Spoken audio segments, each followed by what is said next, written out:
Bagaimana seseorang bisa dikatakan husnul khotimah? Adalah apabila orang itu sebelum meninggal dia masih bisa mempertahankan imannya dan mengucapkan la ilaha illallah. Maka ketika saudara kita, keluarga kita, tetangga kita akan meninggal, talkin dia. Rasulullah mengajarkan agar kita mentalkin orang yang akan meninggal. Saya ulangi, orang yang akan meninggal dengan kalimat la ilaha illallah. Talkinnya dengan kalimat la ilaha illallah, bukan kalimat yang lain. Saya masih sering melihat ada talkinnya dengan kata Allah. Itu tidak sesuai dengan perintah Rasulullah. Talkinnya adalah la ilaha illallah. Ditalkin.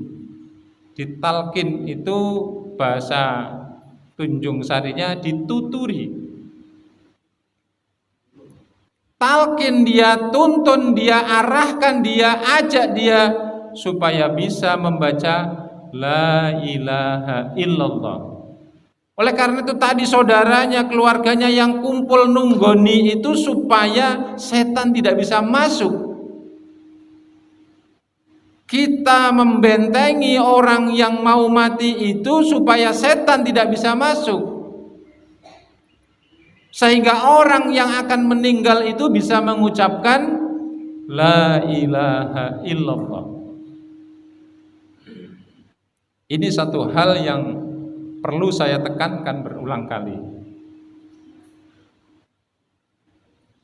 Yang ditalkinkan adalah kalimat la ilaha illallah, bukan selain itu, bukan yang lainnya.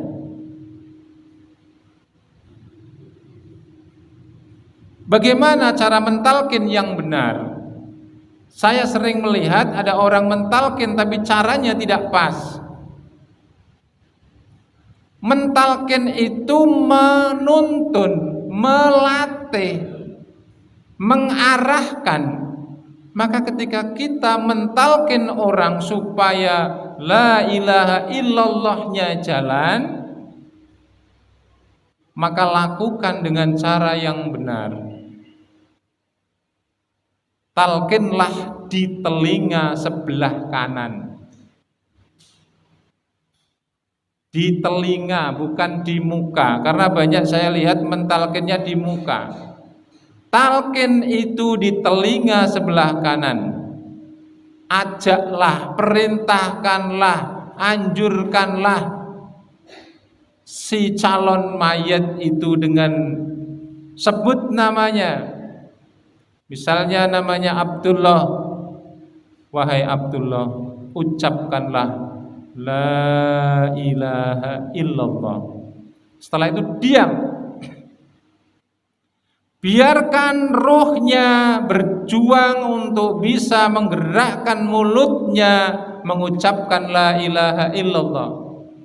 Beri waktu, kesempatan orang itu untuk mencerna apa yang didengarnya menjadi gerakan ruhani sehingga dia bisa mengucapkan la ilaha illallah.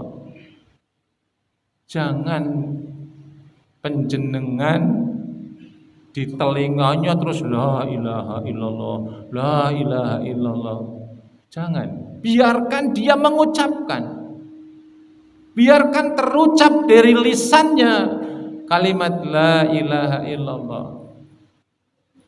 Biarkan kalimat itu masuk ke telinganya, masuk ke dalam pikirannya, masuk ke dalam hatinya, kemudian dia mengucapkannya dengan lisannya.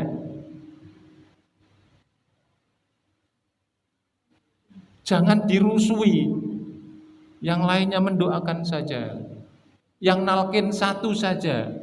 Jangan nalkin berebutan. Sebelah kanan nalkin, sebelah kiri nalkin. Itu menjadikan, mengganggu kepada calon mayat. Yang menalkinkan satu saja dengan talkin yang benar, la ilaha illallah. Kemudian tunggu sampai mayat itu bisa. Katakanlah ditunggu 5 menit. Setengah 5 menit diingatkan lagi.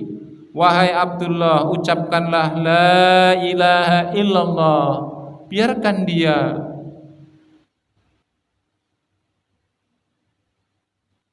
mampu mengucapkannya sendiri. Jangan dijojrot terus. Ketika dia itu bisa mengucapkan la ilaha illallah sebelum kematiannya, maka itulah husnul khatimah.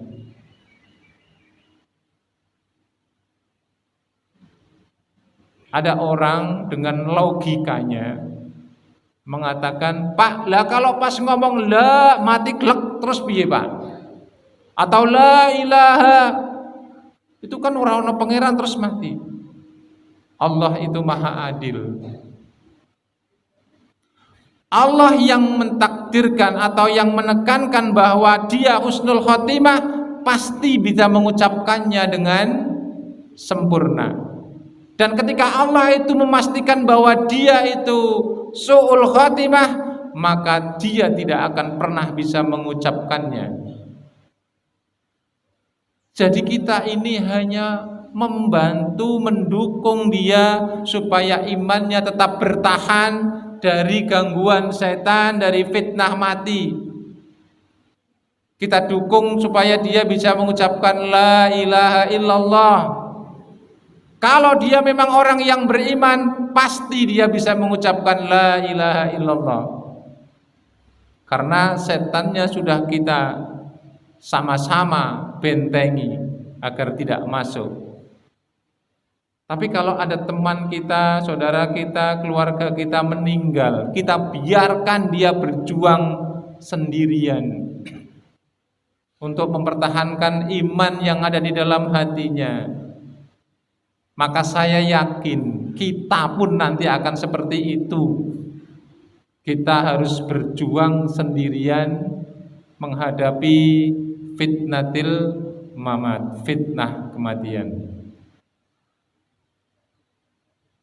Bapak-bapak dan saudara-saudara sekalian,